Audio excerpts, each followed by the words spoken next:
بسم الله الرحمن الرحیم. نن ورځ راځو پین پروګرام ته. تېره ورځ مو د شیپس، برشز، ټولز، سلیکټ او پیسټ فرام کټ کپی دی په باره کې خبرې وکړلې او نن ورځ غواړو چې ایمیج کې لږې خبرې وکړو او همدارنګ اوټلاین فیل او همدارنګ په دغه رنګونو کې کالرز کې لږې خبرې وکړو. ښه، مثلا اول راځو موږ او تاسې دغه د رنګونو نه استفاده کوو. مثلا یو شیپ، یو شکل رسمو، هغې ته د خپلې خوښې رنګ څنګه ورکولی شو. مثلا دلته غواړو چې یو ستوري شکل رسم کو، کلیک ستوری رسم. که چیرته دې ته وغواړو د خپلې خوښې رنګ ورکو نو کولی شو.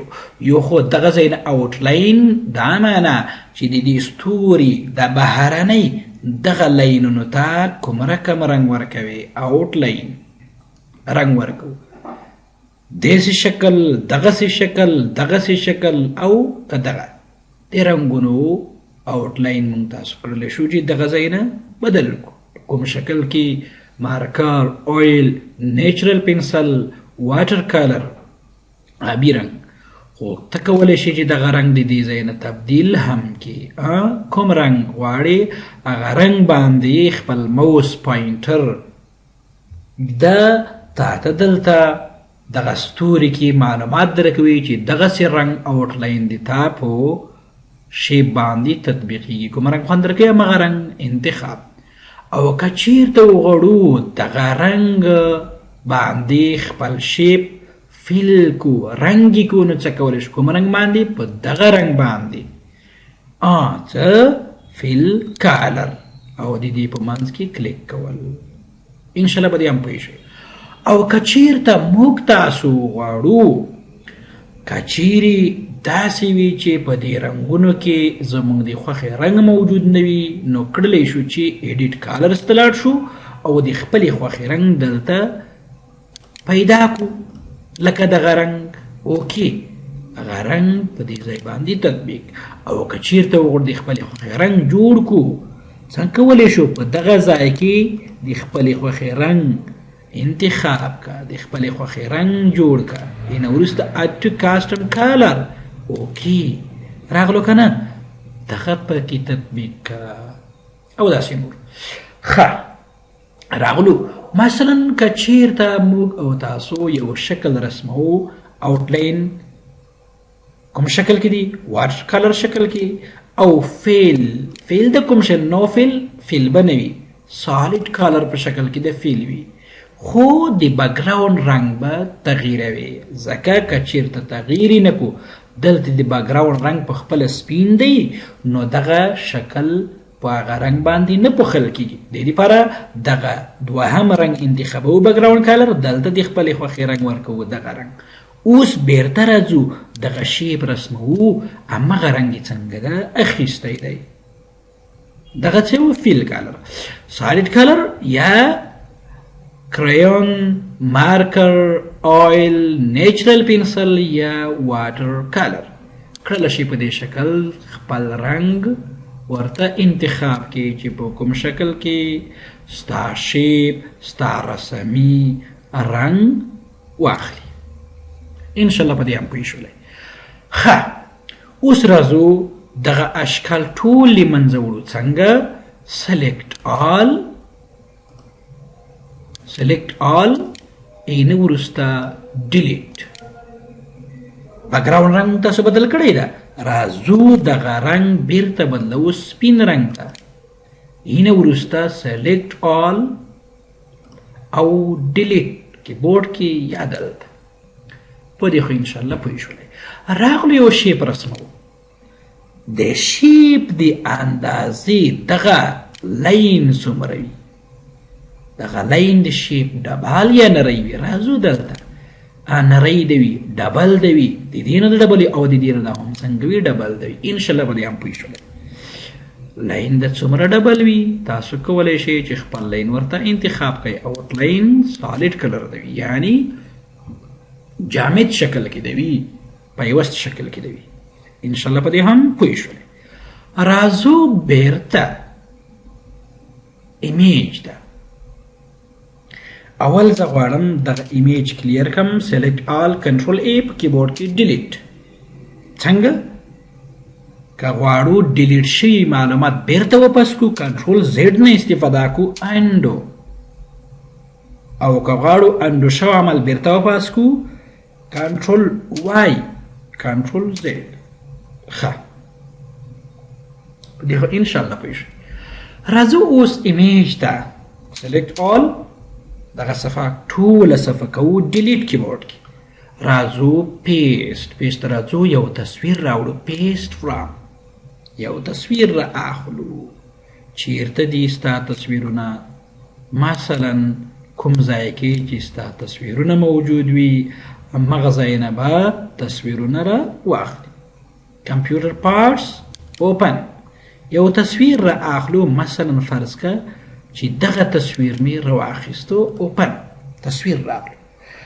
که چیرته وغواړو دغه تصویر موږ او تاسو کوچنی او وړوکی کو. اوس دغه ساحه سلیکټ ده تصویر تیار سلیکټ ده. په دا انتخاب شوي ځای اندازې باندې دغه تصویر کرپ که. اطراف څخه یې ټوله له منځه یوسه کرپ. او که د دې نه هم وړوکی کول غواړو سلیکټ څومره اندازه دغه اندازه موږ ته څنګه که پرېږده او د دې نه بهر ساحه کرپ که له منځه یوسه کرپ. انشاءالله په دې هم پوه شولئ. کنټرول زیډ. خو که وغواړو دغه تصویر ریسایز کوس اندازه یې غټه یا وړه کو کولی شو ریسایز. اول باید خپل تصویر سلیکټ کړو. سلیکټ دغه تصویر ریسایز کوو څومره اندازې باندې. د ځای نه هم کړلی شي دغه ټکو اشکالو کې ونیسه داسې موس کلیک که کشې که ستا تصویر غټیږي هم په افقي ډول هم په عمودي ډول. خو که غواړو د دې ځای نه یې ریسایز کړو ریسایز شارټکټ چې شی دی کنټرول ډبلیو او افقي ډول ریسایز بای پرسنټیج فیصدۍ له مخې ریسایز شي او که پکسلز له مخې فیصدۍ له مخې د ریسایز شي په افقي ډول ریسایز او په عمودي ډول ریسایز. که د سلو نه اندازه زیاته شي زموږ شکل غاټیږي او که د سلو نه کمه شي زموږ شکل کمیږي. زه غواړم کم یې کم 80% او دلته هم 80%. ولې دواړو کې یو ځای تبدیل شول؟ ځکه چې دلته مینټین اسپیکټ کمانډ فعال دی. که دا فعال نه وي کړلی شو یو طرف غټ او بل طرف همدغسې پرېږدو. که دغه فعال وي دواړه طرفونه هم په افقي هم په افقي هم په عمودي ډول په یوه اندازه کمیږي او زیاتیږي هم. اوکې وړوکی شو که نه؟ که غواړو سترې کو دغه تصویر غټې کو کړلی شو د سلو نه زیاته اندازه ورکړو یو 130 او په عمودي ډول هم. اوکې شکل غټ شو. بیرته غواړو دغه شکل لږ شکل ته تغییر ورکو سکیوي کو د یوې زاویې په اندازه سره. مثلا څومره اندازه زاویه ورکو 45 درجې یا 80 یا 80 درجې دغه شکل ته تغییر ورکا په افقي ډول. او که چیرته وغواړو په عمودي ډول هم تغییر ورکو یو ځل دا تطبیق وروسته بیا ګورو نتیجې ته دومره اندازه کنټرول زیډ. او که غواړو لږ کم اندازه ورکو څومره اندازه 45 درجې ورکو په دغه اندازه یې څنګه که سکیو که داسې زور غونته یې کړ دغه شکل ته یې تغییر ورکړ. او که وغواړو په عمودي ډول یې هم سکیو کو 45 درجې دا د عمودي ډول سکیو. او که بیرته وغواړو عادي حالت ته یې کو راځو د مثبت په ځای منفي 45 درجې او په دې شکل کې هم منفي 45 درجې ورکوو. شکل عادي حالت ته کېږي خو شکل وړوکی شو. دې نه وروسته شکل سلیکټ کوو بیرته یې غاټوو. څنګه؟ سلیکټ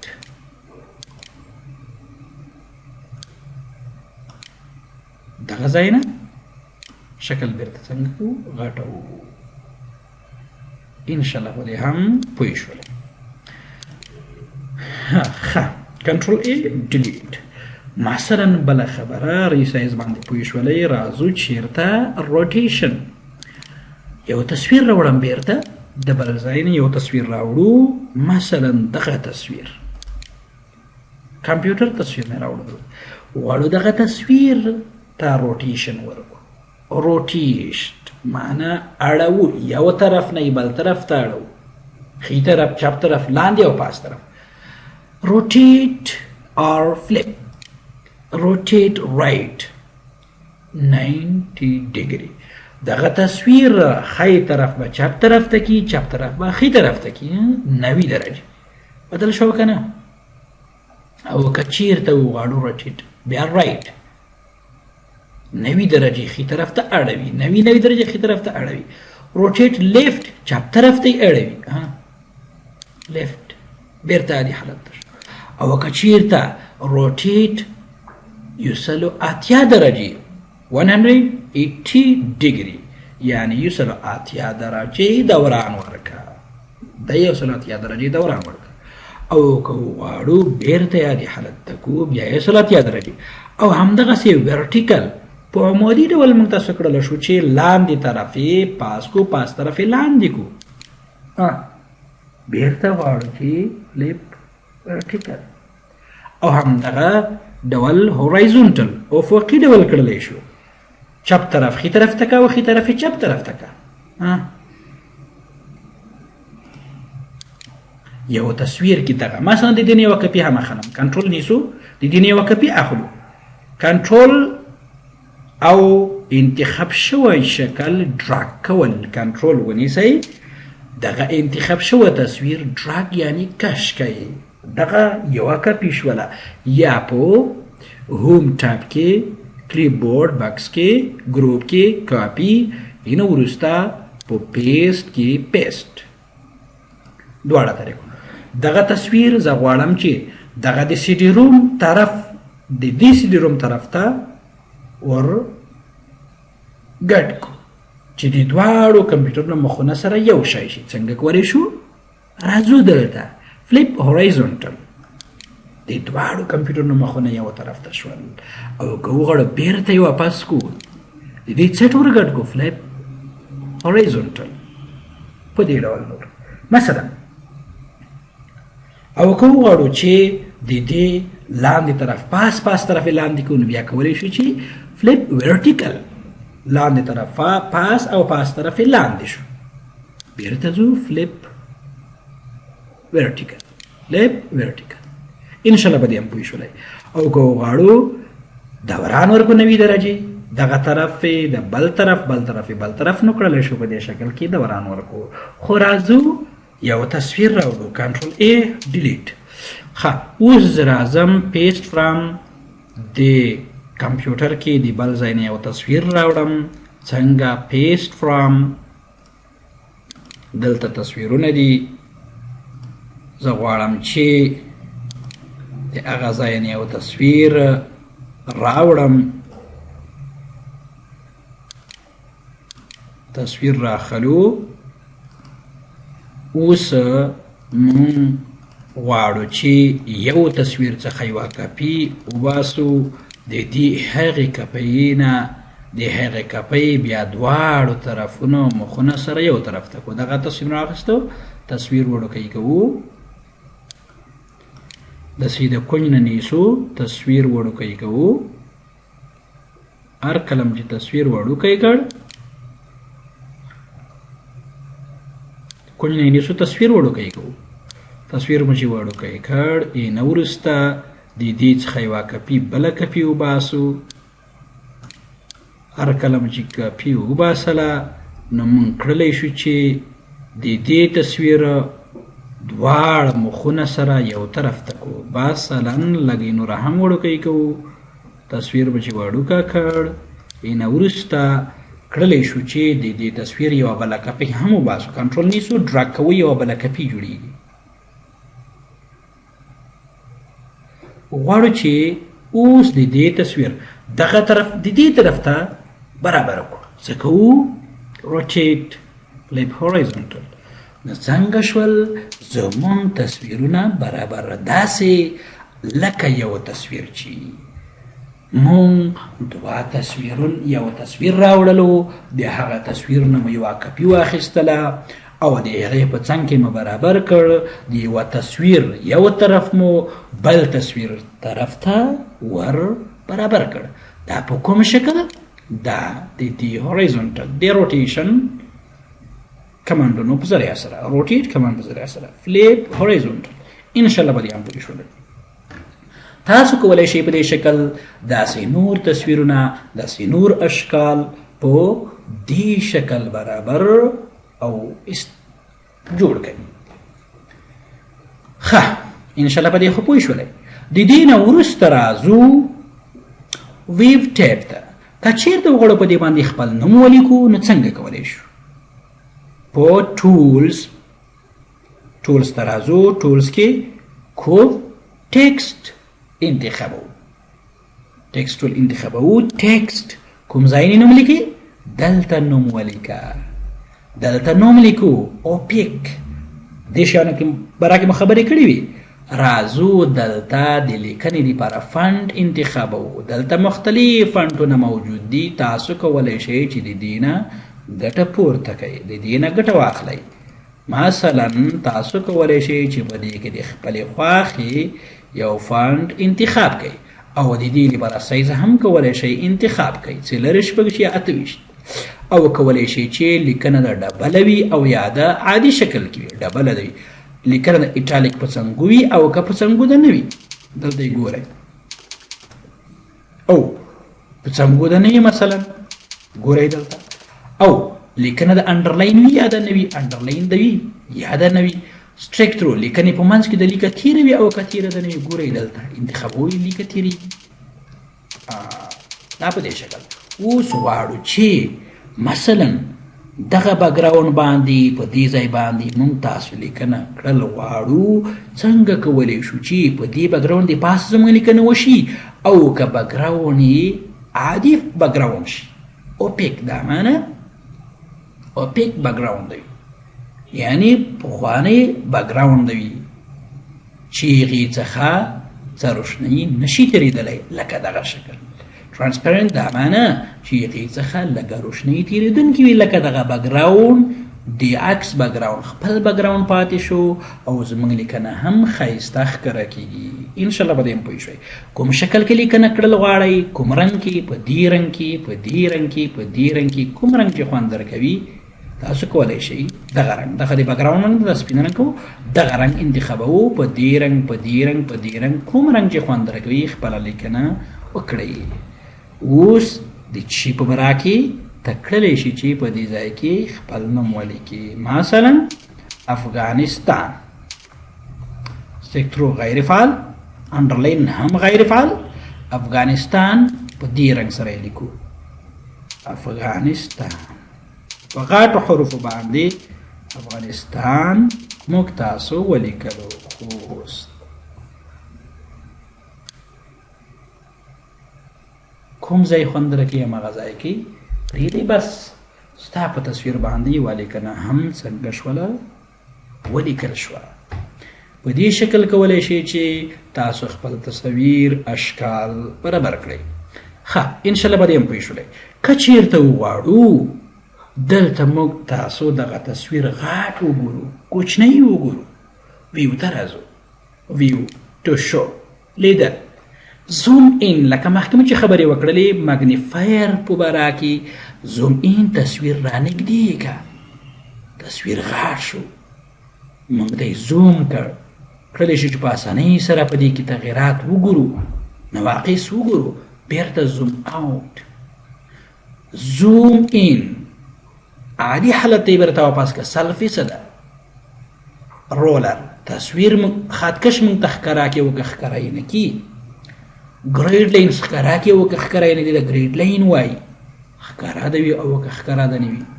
او سټیټس بار دی ته سټیټس بار وایي ښکاره ده وي او که ښکاره ده نه وي ښکاره ده وي. فول سکرین مونږ د خپل شکل په مکمل سکرین باندې وښیه، مکمل سکرین باندې ښیي. بیرته کلیک او که چیرته زمونږ فایل پیکچر تصویر زوم این وي لارج حالت کې د دې ځای نه هم استفاده کړلی شئ. زوم سلایډر نه هم ګټه اخیستی شي. دې ته وایي زوم سلایډر. مثبت په طرف زوم ان کیږي، منفي په طرف زوم اوټ کیږي.